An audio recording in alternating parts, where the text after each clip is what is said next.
உங்களுடைய தங்கம், வெள்ளி, வைர நகைகளை உடனே செல் பண்ணுமா? நம்பிக்கையான நிறுவனம் மேக்ஸ் கோல்ட். கால் 04445454545.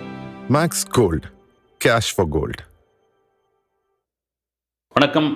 இந்த வாரம் திரைக்கு வந்திருக்கிற படம் விஸ்வநாத் அண்ட் சன்ஸ். ஏற்கனவே கருப்பு ஒரு சூப்பர் டூப்பர் ஹிட்டு. அந்த ஹிட்டோடைய சூட்டாக வந்து சூர்யாவுடைய அடுத்த படம் ரிலீஸ் ஆகுது அப்படின்போது இந்த படம் சம்மந்தமான எந்தவித ஐப்போ அல்லது பெரிய ப்ரொமோஷனோ இல்லை படம் ஜெயிக்குங்க, படம் அப்படிப்பட்ட படம் அப்படின்ற மாதிரி எல்லாரும் முடிவு பண்ணியிருந்தாங்க. மிக முக்கியமான விஷயம் வந்து இந்த படத்தை இயக்கிறது வெங்கி அட்லூரி. ஏற்கனவே வாத்தி, லக்கி பாஸ்கர் படங்களை இயக்கியவர். தெலுங்கில் ஒரு முக்கியமான டைரக்டர்.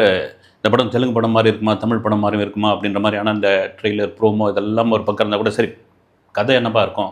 சூர்யா ஒரு கையில் குழந்தையோடு இருக்கார். அப்புறம் நிறைய மமிதா பைஜு இருக்காங்க. 2 பேருக்குமான ஏஜ் டிஃப்ரெண்ட் இருக்குது. இவங்க யார், அந்த மாதிரியான கேள்விகள்லாம் நிறைய இருந்தப்போ நீ காலையில் இந்த படத்தை பார்த்தாச்சு. படத்தோடைய கதை அப்படின்னு சொன்னோம்னா, சூர்யா ஒரு பெரும் கோட்டீஸ்வரர். துப்பாக்கி சுடுதலில் ஒலிம்பிக்கில் கோல்டு மெடல் அடித்த ஒருத்தர். அப்படியேப்பட்ட ஒரு கோட்டீஸ்வரர் சஞ்சய் விஸ்வநாத். ஏன்னா சஞ்சய் ராமசாமி உங்களுக்கு தெரியும் கஜினியில். இதில் சஞ்சய் விஸ்வநாத் எங்கே போனாலும் கூட்டம் அப்படி சேர்ந்துடும். அப்படியேப்பட்ட ஒரு பிரபலமானவர். இவருக்கு வயசாகிட்டே போது அவங்க அம்மா ராதிகாவுக்கு பெரிய கவலை, எப்படியாவது ஒரு கல்யாணத்தை பண்ணுப்பா, இவ்வளோ சொத்துக்கும் ஒரு வாரிசை கொண்டு வான்றாங்க. அவர் திருமணத்து மேலே பெரிய விருப்பம்லாம் இல்லை. போயிட்டு அமெரிக்கா போய் அங்கே ஒரு வாடகை தாய் மூலம் ஒரு குழந்தைய பெற்றுக்கிட்டு வராரு. வந்த பிறகு அந்த குழந்தைக்கு ஒரு உடல் ரீதியாக ஒரு சின்ன பாதிப்பு ஏற்படுது. அந்த பாதிப்பை தீர்க்கணும் அப்படின்னா அந்த வாடகை தாய் இருக்காங்க இல்லையா, அவங்கள கண்டுபிடிச்சி கூட்டின்னு வர்றாங்க.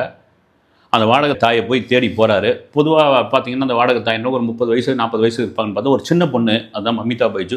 அவங்க வராங்க, சென்னைக்கு வராங்க, இவங்க வீட்டில் இருக்காங்க. அதுக்கப்புறம் நடக்கிறது என்ன அப்படின்னு அந்த படத்தோடைய கதை.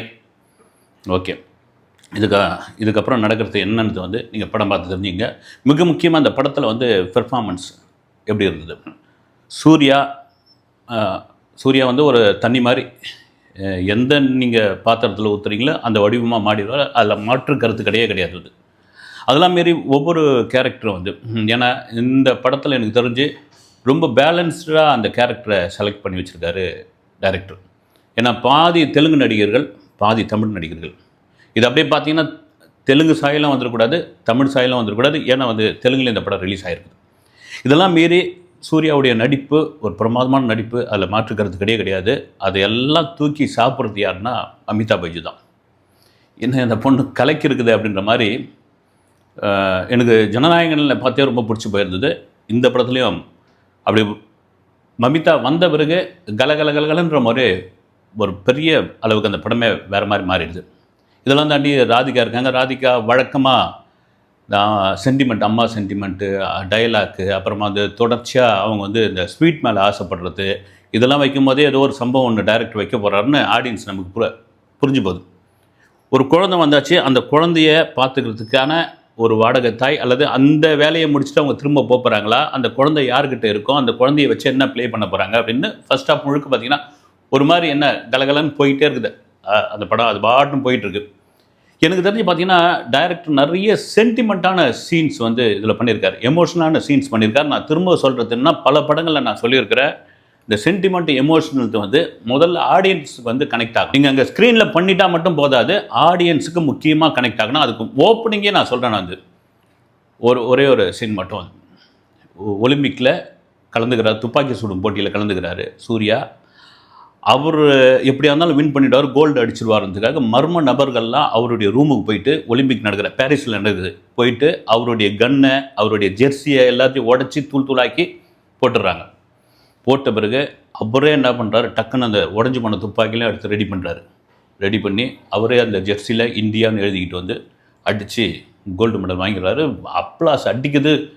அங்கே அமெரிக்கா ஏர்போர்ட்டில் பார்த்தீங்கன்னா மீடியா குவியுது. சென்னை ஏர்போர்ட்டில் பார்த்தீங்கன்னா அப்படி ரசிகர்கள், சார் உங்ககிட்ட ஒரு ஃபோட்டோ எடுத்துக்கலாமா, உங்ககிட்ட ஒரு செல்ஃபி எடுத்துக்கலாமா அப்படின்றாங்க.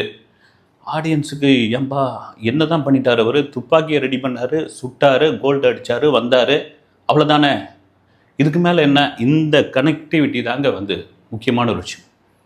அது மாதிரி நிறைய சொல்லலாம். ஒரு குழந்தை அதனுடைய வாடகை தாய், அதனுடைய அப்பா, அவர் தான் அதுக்கான அந்த உயிரணுவெலாம் கொடுத்துருக்காரு. அந்த குழந்தைய வச்சு சென்டிமெண்ட்ஸில் இது பண்ணியிருக்காங்களாண்டி படம் பார்க்குற நிச்சயமாக நமக்கு ஒன்றுமே தோணலை.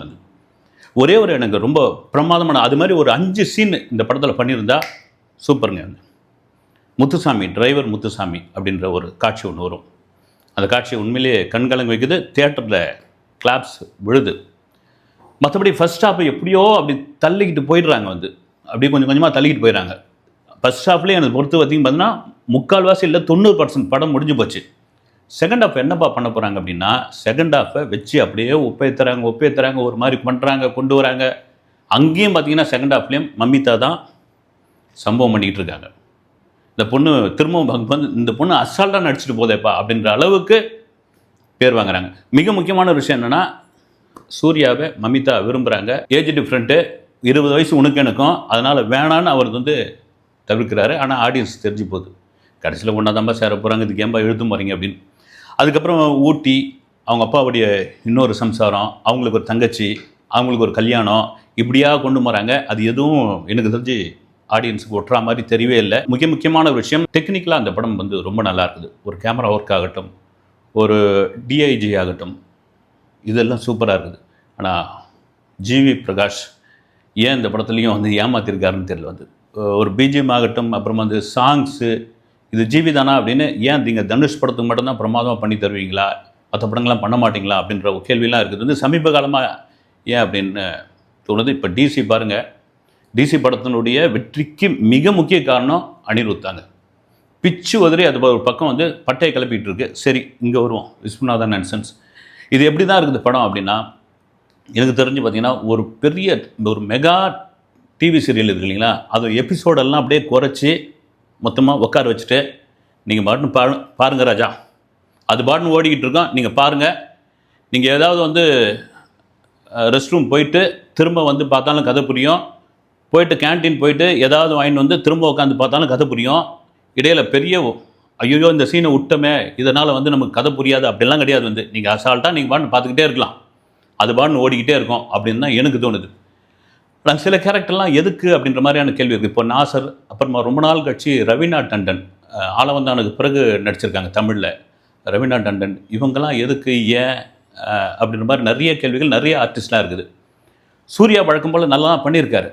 அதை தாண்டி என்னப்பா ஏதோ ஒரு குறை இருக்குது, படம் ரொம்ப நேரம் ஓடுற மாதிரி இருக்குது அப்படின்ற ஒரு ஃபீல் இருந்துக்கிட்டே இருக்குது. இதெல்லாம் மீறி திரும்ப சொல்கிறேன், இந்த படம் ஓடிடியில் பட்டைய கிளம்புறதுல மாற்றுக்கிறது கிடையாது. ஏன்னா ஃபேமிலி ஆடியன்ஸ், குறிப்பாக பெண்கள் அப்படியே ஓட்டி நிறுத்தி பார்த்து இந்த படத்தை ஓடிடி லிக் பண்ணிடுவாங்க. அதை தாண்டி சூர்யா ரசிகர்களுக்கு இது ஒரு முக்கியமான படம். ஏன்னா என்ன படமாக இருந்தாலும் சூர்யா படத்தை அவங்க கொண்டாடிடுவாங்க. நான் பார்த்ததில் விஜய் ரசிகர்கள் ஒரு மாதிரி, அஜித் ரசிகர்கள் ஒரு மாதிரி, சூர்யா ரசிகர்களில் புரிஞ்சிக்கவே முடியாது. அப்படியேப்பட்ட ஒரு ரசிகர்கள் அவங்க எங்கள் அண்ணன் படையா நான் பார்த்து தள்ளிடுவேன் அப்படின்றாங்க. இந்த படம் பொதுவாக ஜென்சி கிட்ஸுக்கு 2K கிட்ஸ் கனெக்ட் ஆகுமா அப்படின்ற ஒரு கேள்வி நீங்கள் படம் பார்த்தா தான் தெரியும். அதெல்லாம் மீறி எனக்கு தெரிஞ்சு சோனி டிவியில் ஓடும் ஒரு சீரியல் ஒன்று ஹிந்தியில், எனக்கு அந்த ஃபீல் தாங்க இருந்தது. இது ஒரு ஹிந்தி சீரியலா, ஒரு கட்டத்தில் இது ஒரு தெலுங்கு படமா, அப்புறம் தமிழ் படமா, ஏன்னா நிறைய தெலுங்கு ஆர்டிஸ்ட்டுக்கு டக்குன்னு உள்ளே வராங்க, அப்புறம் தமிழ் ஆர்டிஸ்ட் சில பேர் வச்சுருக்காங்க, அப்புறம் இவங்க பேசுகிறது என்னன்னு எனக்கு புரியல. அப்புறம் சூர்யா பார்த்திங்கன்னா திடீர்னு ஒரு மாதிரி ஓவர் ஆக்டிங் பண்ணுறாரு, அப்புறம் பார்த்திங்கன்னா கொஞ்சம் அண்டர் ப்ளே பண்ணிக்கிட்டு இருக்காரு. இதெல்லாம் தாண்டிட்டு திரும்ப சொல்கிறது, இந்த படத்தை தலையில் சுமக்கிறது மமிதா பைஜு. அதில் எந்த மாற்று கருத்தும் இல்லை. அடுத்த வீடியோவில் சந்திக்கிறேன். நன்றி.